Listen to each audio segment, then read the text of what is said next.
il est temps de rappeler à Hibbati Fillah que nous sommes fiers de notre religion.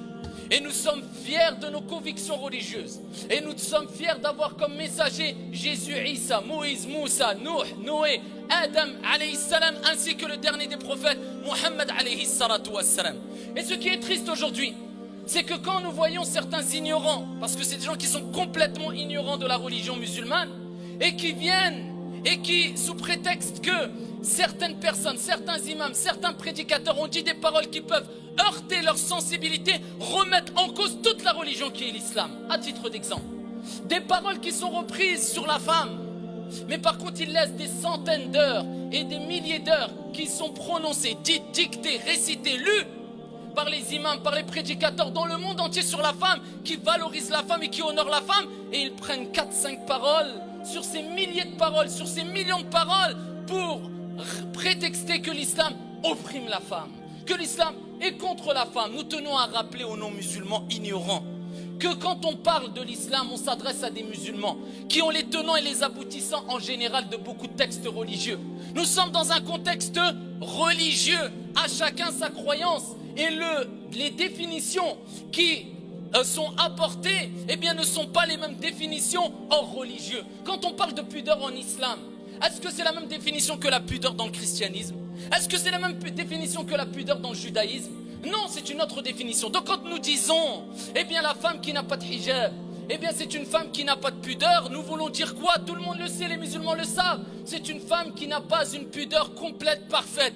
Ça ne veut pas dire qu'elle n'a pas de pudeur. Et c'est ce qu'on dit dans plusieurs prêches depuis des années, que la femme qui n'a pas de voile peut être meilleure et plus aimée auprès d'Allah que la femme qui a un hijab et qui désobéit à Allah. Mais ces paroles, on les met où? On les met de côté. Pourquoi? Que cherche-t-on derrière cela? Diviser, faire du mal, pas à moi ou à Foulan, faire du mal aux musulmans. Je parle d'une minorité de gens pervers, à l'esprit déplacé et à la bassesse intellectuelle malheureusement. Quand on parle de la musique, eh bien nous sommes fiers de dire, le messager a dit, qu'en plaise, ou plutôt qu'en déplaise, aux intolérants complexés.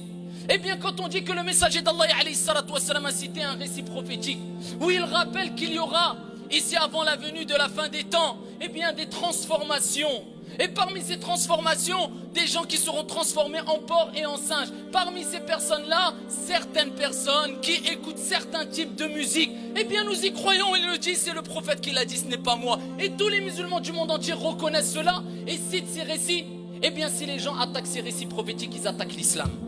Maintenant, de remettre chaque chose dans son contexte. Est-ce qu'on a dit que celui qui n'écoutait pas, qui écoutait de la musique était un pervers, était un porc, était un singe? Est-ce qu'on a dit que tout type de musique est interdit en islam? Est-ce qu'on a dit que si une personne écoutait de la musique, on ne devait pas le respecter? Est-ce qu'on n'a pas dit aux enfants même, dans la même conférence sur les enfants concernant la musique, que si tu es à l'école et tu dois écouter de la musique, tu n'as pas le choix et tu dois respecter la mosquée, c'est la mosquée, l'école, c'est l'école? Mais ces paroles, où sont-ils?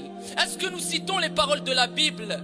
Eh bien, 5.22-23, Ephésie, eh bien, quand ici il est cité que, eh bien, la femme est soumise à son mari et le mari est le chef de la famille. Eh bien, est-ce qu'ils prennent ces passages pour mal interpréter? Non, parce qu'ils savent qu'il y a des interprétations, il y a un contexte, il y a des explications. Mais quand c'est l'islam, ça marche, c'est vite fait. Une petite vidéo, 3-4 secondes. Eh bien, c'est à ce moment-là où les musulmans doivent dire stop, touche pas à ma religion. Nos textes n'appellent pas à la haine. Nos textes n'appellent pas à la discrimination. Nos textes n'appellent pas à l'intolérance. Nos textes n'appellent pas à la haine. Nos textes n'appellent pas au terrorisme. C'est tout ce qu'on condamne de jour comme de nuit dans des milliers de vidéos. Mais on ne voit et on n'entend que ce qu'on veut voir et entendre. Eh bien nous le disons, on a des textes qui sont donnés à des musulmans, transmis à des musulmans, comme les chrétiens ont des cours de catéchisme pour les enfants et autres. C'est dans un contexte religieux. Et soyez honnêtes et soyez ici des personnes justes dans votre jugement et jugez la totalité des propos avant de vous faire un point de vue. Au moins écoutez 10 vidéos complètes avec intelligence et ouverture d'esprit, ya ibadallah. Quand nous entendons qu'il y a des gens qui disent que si tu fais telle action, eh bien tu seras ressuscité en biquette ou en truite ou en vache ou en bouc. Eh bien c'est ton problème. Sois ressuscité en ce que tu veux d'après ta croyance, on te respecte. Eh bien nous on dit il y a des transformations. Comment, de quelle manière, on ne sait pas. Mais c'est des textes, on répète, point. Toi, tu seras ressuscité en ce que tu veux si tu veux. D'après ta croyance, on respecte. Tu es juif, bouddhiste, je te respecte. À toi ta religion, à moi ma religion. Sois tolérant, je suis tolérant. Respecte-moi, je te respecte. À chacun sa place et remettons les points sur les i et les barres sur les t. Et ça, il est important de le dire. Allahu Akbar kabira, walhamdulillahi kathira, wa subhanallahi bukratan wa asila.